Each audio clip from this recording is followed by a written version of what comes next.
Good afternoon. There are three things I want to speak briefly today with you all about. The new milestone in our progress against COVID-19 here at home, steps we're taking to fight COVID internationally, and an important tax cut for families with children under the age of 18. And that's where I'm going to start. Today is tax day, when everyone's taxes are due. No one likes to pay taxes, I know, but my dad used to say it's a small price to live in this country. But I want to tell everyone with children why, as they're filing their taxes today, they should know that a new tax cut will be coming their way for working class and middle class folks, and very soon. As everyone knows, we firmly believe the need to make our tax system work for the middle class. That's why I think we should ask corporations in the top 1% to start paying their fair share, and why we should crack down on millionaires and billionaires who escape taxes by cheating. But I also think we need to give ordinary families a break, a tax break, to help them with the cost of raising their kids. Most people don't know it, but for families with children, we put that tax cut into the American Rescue Plan, which was signed not long ago. And I signed the tax cut into law in March. 90% of the families, all middle-class and working-class families, will get this tax cut. It's a one-year cut that reduces your taxes by $3,000 a year for each child you have under the age of 18. 2 kids, it's a $6,000 tax cut. And if those kids are under the age of 6, they'll actually get $3,600 per child. So, as you file your taxes today, know that your tax cut is coming. But here's the great news. You won't have to wait until your next year's tax return to get that break. I'm announcing today that on July 15th and the 15th of every month thereafter throughout the year, you will get deposited in your bank account half of your tax cut, at least $250 per child each month, a direct deposit into your account. So if you're a working family with 2 kids, you're going to get $500 a month into your bank account on the 15th of every month starting July. We're getting, and we are getting you a tax cut this year now when you need it and not have to wait. And if you get your tax cut refund deposited in your bank account automatically, this tax cut will be put into your account automatically. If not, it will be mailed to you. In addition to helping Americans hard-pressed and working families, experts have told us this will cut child poverty in America in half. This tax cut sends a clear and powerful message to American working families with children. Help is here. Now let me talk to another milestone on a long battle with COVID. Today, for the first time since the pandemic began, pandemic cases are down in all 50 states. First time. That's right. Thanks a lot to the hard work of so many people, COVID cases are down in all 50 states. Now, I can't promise that will continue this way.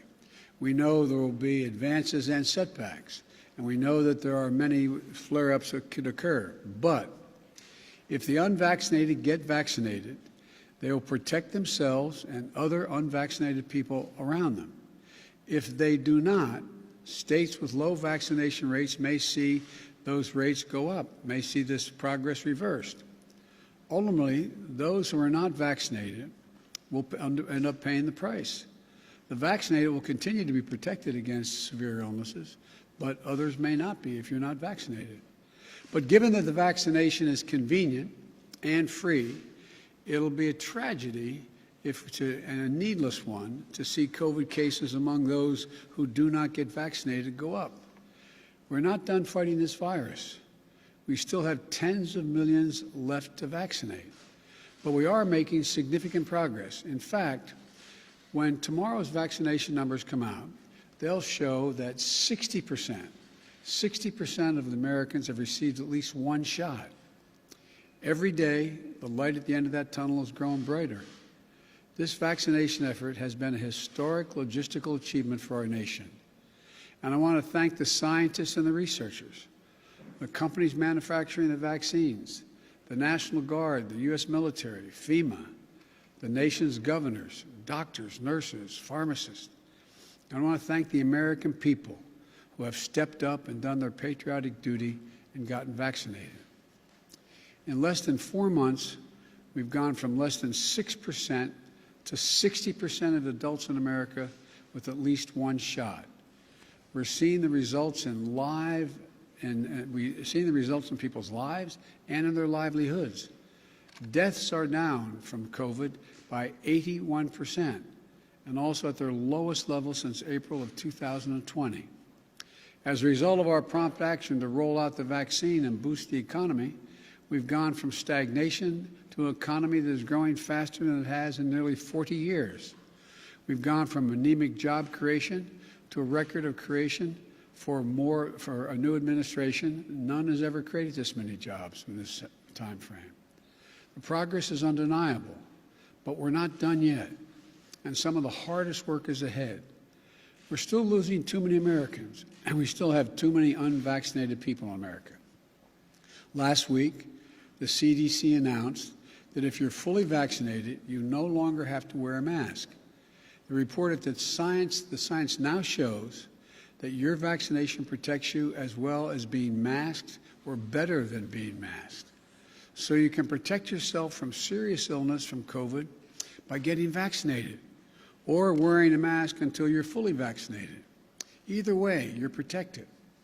As I said last week, some people may want to continue to wear a mask, even if they are fully vaccinated. That's a decision they can make. Some businesses may want to continue to require wearing masks. Let's all be kind and respectful to one another as we come out of this pandemic and respect those who want to continue to wear a mask, even if they've been vaccinated. Above all, let's work together, though, to meet the target I've set of 70% of adults, all adults, with at least one shot by July the 4th. 7 states have already done this. Getting vaccinated has never been easier. We are 80,000 locations where you can get a shot.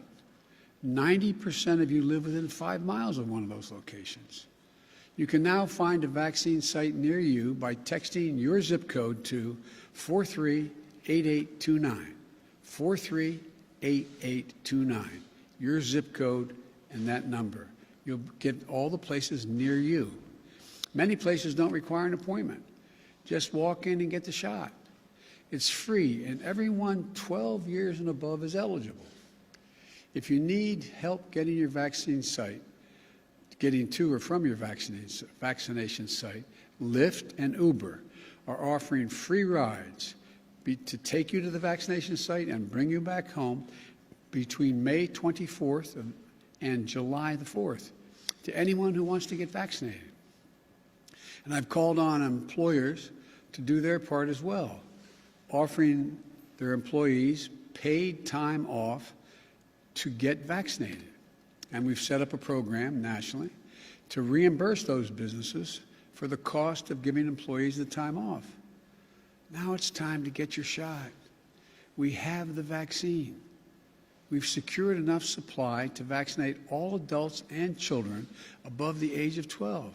I repeat, now's the time to get your vaccine shot. Now, over the past 118 days, our vaccinations program has led the world. And today, we're taking an additional step to help the world. We know America will never be fully safe until the pandemic that's raging globally is under control. No oceans wide enough, no walls high enough to keep us safe. Rampant disease and death in other countries can destabilize those countries, and pose a risk to us as well. New variants could arise overseas that could put us at greater risk.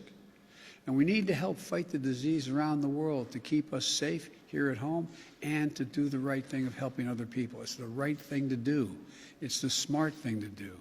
It's the strong thing to do. In March, we shared over 4 million doses of our AstraZeneca vaccine with Canada and Mexico. At the end of April, we announced that we would provide another 60 million doses of our AstraZeneca vaccine overseas. Remember, this is the vaccine that's not authorized for use in the United States yet, so we're going to be sending it to folks once the FDA has reviewed this and said it's safe.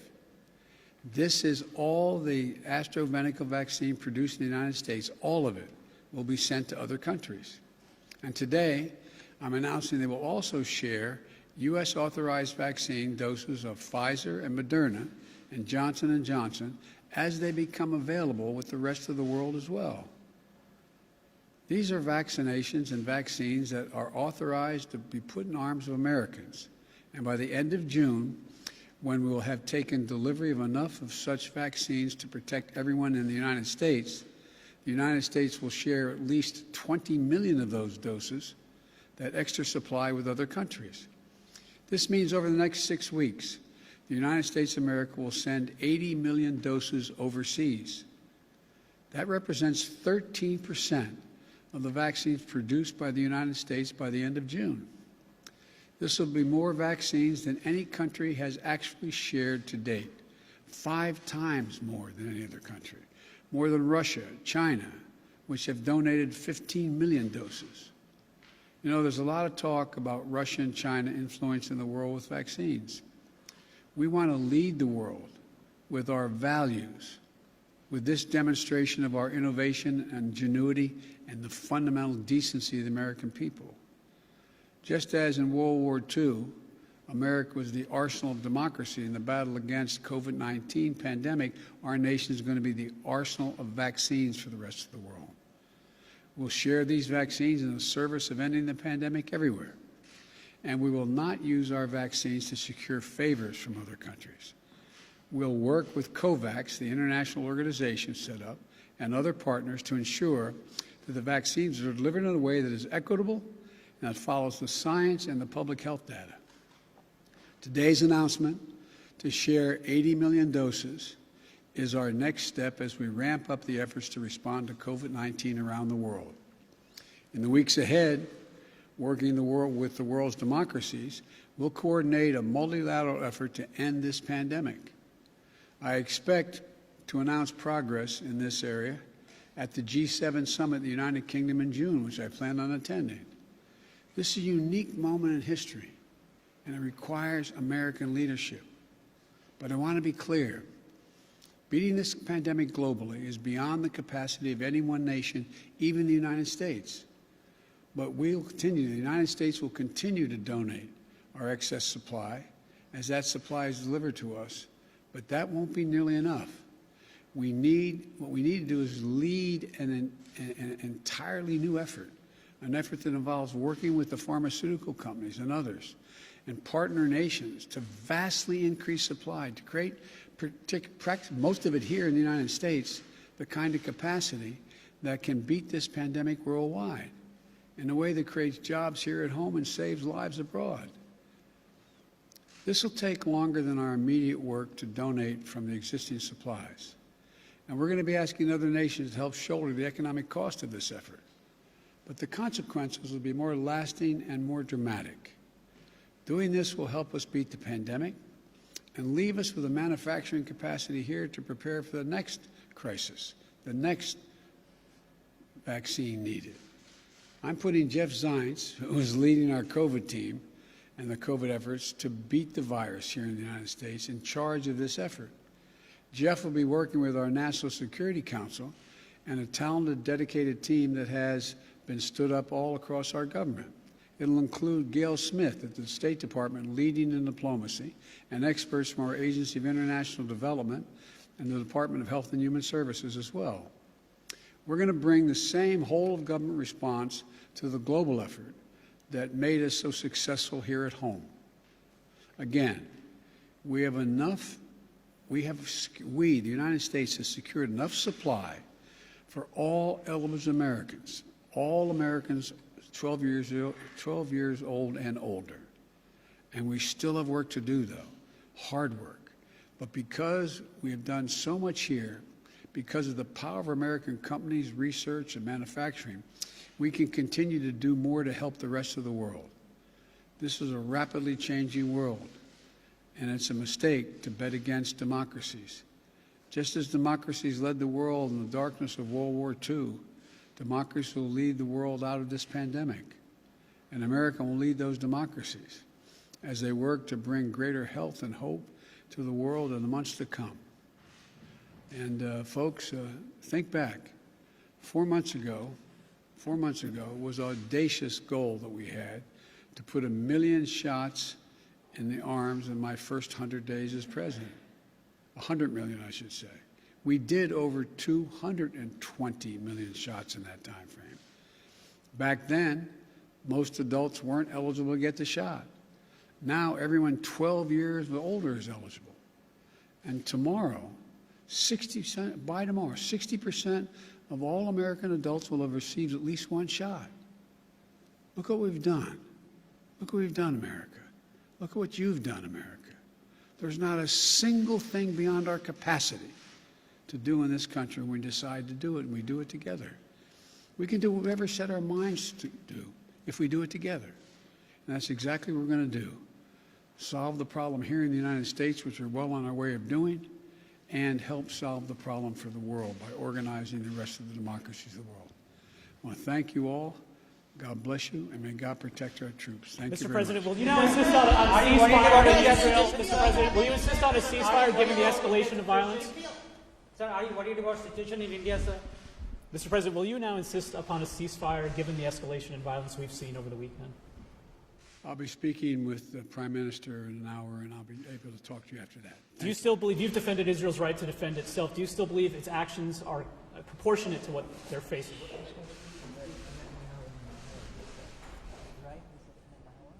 In an hour.